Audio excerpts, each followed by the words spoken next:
Assalamualaikum warahmatullahi wabarakatuh. Selamat pagi, siang, sore, dan malam. Untuk Ibu Cindy Claudia Putri, SAK, MAK, dan teman-teman semuanya. Perkenalkan, saya Talita Teda Zahra dari kelas AK 101 dengan NIM 250301010023. Di sini saya akan mempresentasikan hasil kerja kelompok tentang pasar monopolistik dan oligopoli. Kelompok saya terdiri dari Rahardi Wardana, Zaza Zumarnis, dan saya sendiri, Talita Teda Zahra. Untuk mempersingkat waktu, saya akan langsung masuk ke materinya.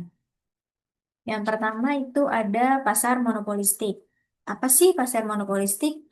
Suatu bentuk pasar di mana banyak terdapat penjual dan banyak pembeli. Namun, setiap penjual dan pembeli menawarkan produk yang serupa tetapi tidak identik. Karena adanya diferensiasi produk, masing-masing produsen memiliki kekuatan dalam menentukan harga. Dengan kata lain, produsen tidak sepenuhnya sebagai price taker atau penerima harga, tetapi bukan juga sebagai price maker atau pembuat harga. Selanjutnya ada karakteristik monopolistik. Yang pertama itu jumlah penjual banyak. Terdapat banyak produsen dalam pasar sehingga tidak ada satu perusahaan pun yang menguasai pasar secara penuh. Selanjutnya, produk bersifat terdiferensiasi. Produk bersifat terdiferensiasi ini produk yang dijual sejenis tetapi tidak sama dibedakan seperti merek, logo, desain, lokasi, dan pelayanan. Berikutnya ada produsen memiliki kekuatan menentukan harga terbatas. Setiap produsen dapat menentukan harga sendiri, tetapi tetap harus mempertimbangkan harga produk pada pesaing. Selanjutnya ada kurva permintaan menurun. Karena perbedaan produk, perusahaan menghadapi kurva permintaan yang menurun, bukan horizontal seperti pada persaingan sempurna. Selanjutnya ada persaingan lebih mengutamakan non-harga, yaitu persaingan dilakukan melalui iklan, promosi, inovasi, kualitas produk, dan pelayanan, bukan semata-mata melalui harga. Selanjutnya ada hambatan masuk pasar relatif rendah, yaitu perusahaan perusahaan baru relatif mudah masuk dan keluar keluar pasar karena tidak ada hambatan besar berupa modal atau regulasi. Selanjutnya ada keuntungan jangka pendek masih mungkin diperoleh. Dalam jangka pendek, perusahaan dapat memperoleh laba di atas normal, laba laba normal atau mengalami kerugian. Selanjutnya ada laba ekonomi jangka panjang cenderung nol. Masuknya perusahaan baru menyebabkan persaingan meningkat sehingga laba ekonomi akan hilang dalam jangka panjang. Selanjutnya ada efisiensi produksi tidak maksimal.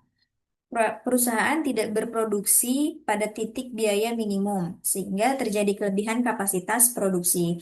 Dan terakhir ada pilihan konsumen beragam.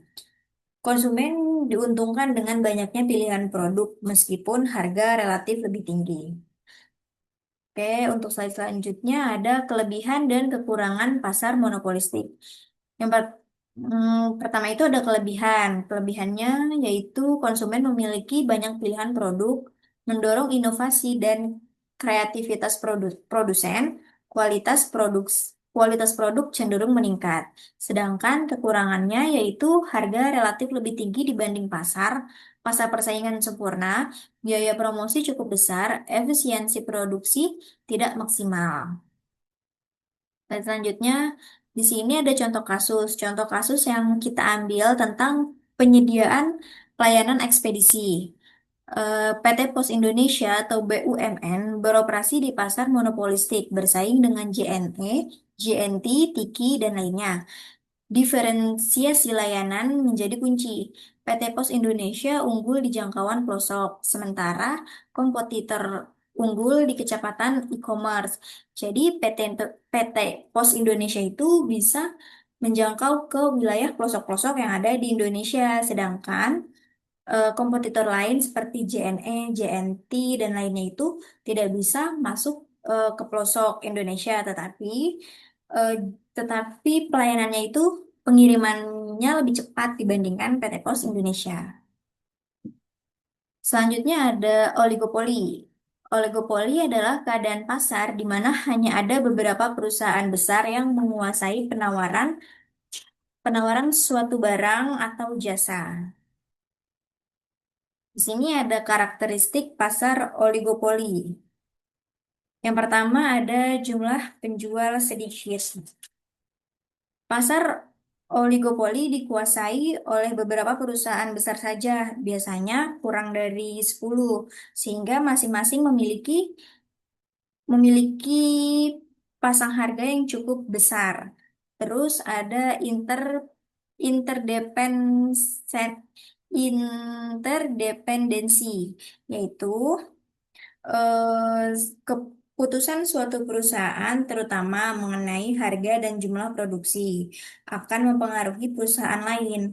Oleh karena itu, setiap perusahaan harus mempertimbangkan reaksi pesaing sebelum keputusan. Terus ada hambatan masuk pasar tinggi. Perusahaan baru sulit masuk karena membutuhkan modal besar, teknologi tinggi, penguasaan bahan baku, skala produksi besar, serta adanya regulasi pemerintah. Selanjutnya ada produksi bersifat homogen. Bersifat homogen itu seperti contohnya semen, baja, atau terdiferensiasi seperti mobil dan smartphone. Selanjutnya ada inovasi dan promosi intensif. Selanjutnya inovasi dan promosi intensif untuk mempertahankan pasang pangsa pasar, perusahaan tersebut melakukan inovasi produk dan promosi secara agresif.